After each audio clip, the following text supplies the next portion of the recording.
You're tuned in to the Andrew Lawton Show. Here, so how's the campaign going so far? It's going well. I didn't expect that. In the beginning, our goal was to maybe have 4% of the vote, more than triple what we had at the last election. I think it would be doable right now, and we may have more than that. So I can tell you, since the beginning of that campaign, the momentum is bigger and bigger every day. And when I'm saying that this campaign will be for us a referendum on the COVID-19 hysteria and the vaccine passport, I believe it would be that.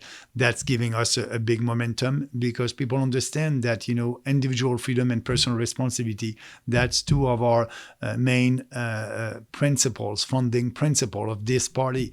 And we always fought for that. I spoke against lockdowns in the beginning of that pandemic with Randy Hillier in Ontario, that is supporting us also and helping us.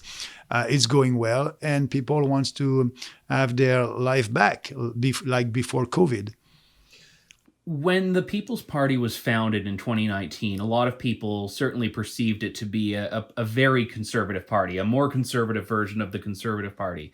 The support you have now doesn't seem to be coming only from traditional conservatives. I've met a lot of people that would align with the left but are supporting the PPC, and I'm curious if you could describe where this support is coming from right now. Yeah, first of all, it's not scientific, because we don't know any pollings about that. But, I can tell you that in Saskatoon, our organization there, it's people that work and were volunteers for the NDP. And they are coming on side with us and helping us and helping our candidates over there. Because for them, the most important now is the violation of our freedoms in this country, and they understand that we are there to fight for them, and we are the only party that will fight for them. That's why I said in New Brunswick, I was surprised when I did rallies over there. We had a lot of people that came, and you're right. I think we can unite this country and Canadians under the freedom umbrella, and the mainstream political parties have the same position on COVID-19, lockdowns, vaccine passport. The Conservative, and O'Toole was very clear about that. He said to one of his candidates in Yukon that was against a vaccine passport, he said, okay, you cannot be a candidate.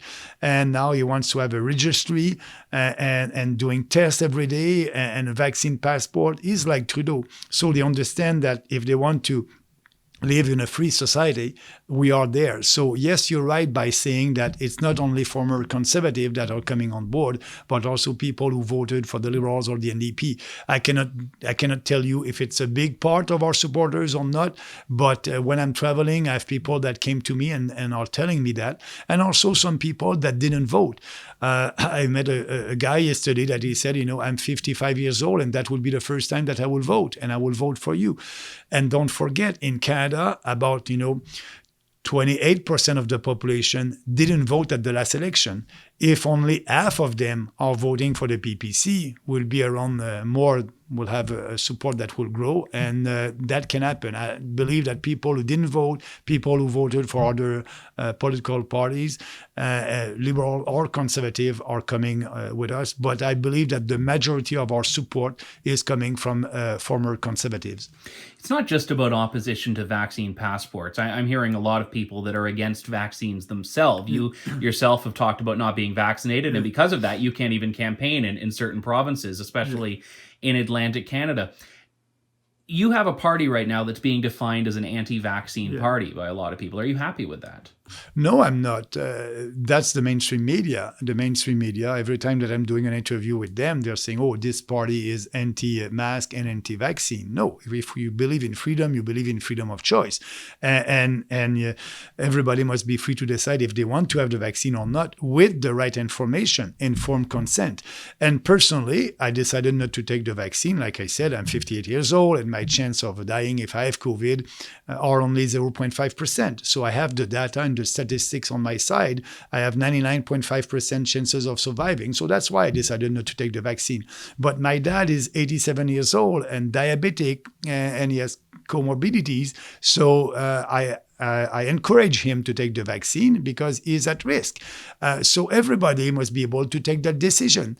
So we have people in our party, our supporters that decided like me not to take the vaccine, but we have people also that took the 2 shots and are with us because they know that they don't want to show a vaccine passport for everything that they would do in civil society. What is it that you see as being the future of the PPC? Because you are polling right now at significantly higher numbers than you were in 2019. But in the first past the post system, even if you have 10% nationally in individual ridings, that could still be 0 seats. I know you don't do internal polling and you talk about that regularly, but are there individual ridings, either your own in Beauce or other ridings, where you think that there could be a few PPC candidates elected this time? But I believe that, in my riding, I'm doing my best to be reelected, to gain back that riding. Like I said publicly, we started the campaign, I was 10 points behind, and now I'm about 2 or 3 points behind, and we have the same momentum in Beauce that we have all across the country. So it will be a tough fight, but I believe I can win back that riding. And also in Ontario, Northern Ontario and the South, near Niagara, we have great organization, good candidates there. We may win maybe 1 or 2 seats, I don't know. And in Alberta also, as you may know, in Fort McMurray, we have a great candidate, and we have all the support of the executive of the Riding Association for the Conservative Party of Canada that are working with our candidate. So I really don't know where, but I believe that we can have some candidates in Alberta, in Ontario, and me in Quebec, or in other province, maybe in BC also. I was surprised of our support in BC. So it's very difficult, but because of that electoral system, it is harder for us, yes, to have people elected. But I believe that we'll have that freedom voice in Ottawa after this election. On one of my last trips to Alberta, I moderated a discussion between you and Derek Sloan, who at the time was still a member of Parliament and hadn't yet announced what he was going to do. We fast forward to now. He has not joined the People's Party. He says he's founding his own party, but right now is running as an independent. I know you had reached out to Derek and tried to get him to seek a PPC candidacy. But when you are a party that has splintered off from a mainstream party, and then other people that have very similar values are not joining the PPC, what are people to take from that this movement that is this sort of independent alternative to the conservative movement can't itself be unified? But, I told Derek that he will come in our party, and we had a discussion. That was his decision. I cannot force him to come. And I was surprised that he decided to run as an independent. But I told him it's very hard to create a new party, and now he doesn't have a new party. So he's running in a riding, and we had a discussion. He called me a couple of days after when the election was launched, and he told me that he wants to run in that riding. And at that time, we had a great candidate, Nadine. She was our candidate in 2019. She's our candidate now. And I told him, I will support my candidate. You took your decision not to come with us. I will support our candidates. It's too bad, but it was his decision. And so just to confirm, so he didn't want to run for the PPC, but he wanted you to not run a candidate. Yes, in his riding. Absolutely. And I said, first of all, we have a candidate, and our candidate, Nadine, was the first one approved by Election Canada for our party all across the country. So when he called me, she was an approved candidate. So, I will support my candidate. We'll see what will happen. But it's too bad. But also, I was working with the Lockdown Caucus, and Randy Hillier is with us, and actually his daughter, she's running also with us. So we have the support of a lot of people and the Lockdown Caucus, police on guard and nurses, because they know that we are the only option. So it's too bad that Derek took that decision, and I respect that. You've said that you don't expect to be prime minister after this coming election, so you do have a level of realistic approach to this. But I want to know about what the party will look like. Will you, for example, subject yourself to a leadership review? Why not? Maybe. I don't know. But I'm open to that. Absolutely.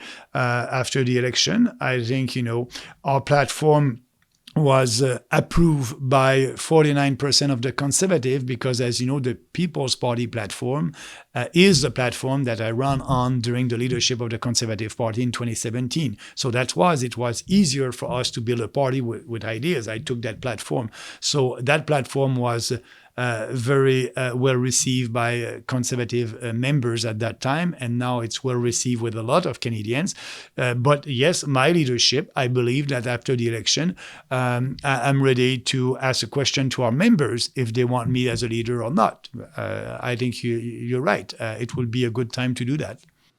What is it that you think is the real driving force of your support this election? Because you weren't in the debates, and as you know, this is something where millions and millions of Canadians tune in. You were in 2019 and still managed to get 1.6% of the vote nationally. This time around, how is your message getting out to people when you haven't, for the most part, been given the attention by the mainstream media? It's very difficult. It's very difficult. Actually, the mainstream media ignored us in the beginning of that campaign, and now they try to give us more visibility or coverage, but it's not fair. It's not a fair coverage. They are covering the Green Party of Canada, that right now they're around 4% in the polls. They have 240 candidates. We have 312 candidates all across this country. And the Green Party and all the other establishment political parties share the same views on the most important issues for this country. So it's an unfair coverage. It's very difficult for us, but we are using social media. I'm speaking with you right now, and I try to be present with the alternative and independent media. And I believe that every media must be independent, and that's part of our proposal to cut the fundings to these media. They must be independent and not dependent on the government. It's more difficult. That's why I'm doing rally, and that's why I'm doing rallies in little town, because I can have a coverage from the local newspaper, the local traditional media, or the local radio station. So for me, the way to bypass the mainstream media is to travel and do interviews with local traditional mainstream media or local radio station, and with also independent media like your media. Thank you for your time. Thank you. I appreciate that. Have a nice day. Thanks for listening to The Andrew Lawton Show. Support the program by donating to True North at www.tnc.news.